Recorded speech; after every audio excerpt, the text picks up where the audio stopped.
If you're experiencing an installation loop with your Steam Deck, follow these steps to troubleshoot and resolve the issue effectively. Step 1. Check power supply. Ensure that your Steam Deck is properly charged.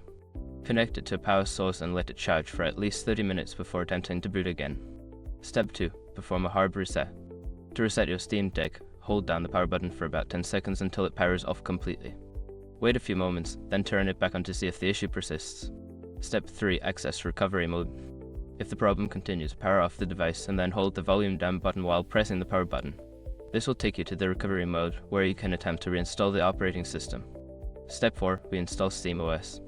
In recovery mode, select the option to reinstall SteamOS. Follow the on-screen instructions carefully to ensure a proper installation. Make sure to back up any important data if possible before proceeding. Step 5. Seek professional help. If none of the above steps resolve the installation loop, it may be time to contact customer support or visit a professional repair service for further assistance. By following these steps, you should be able to resolve the installation loop issue on your Steam Deck. If problems persist, don't hesitate to reach out for professional help.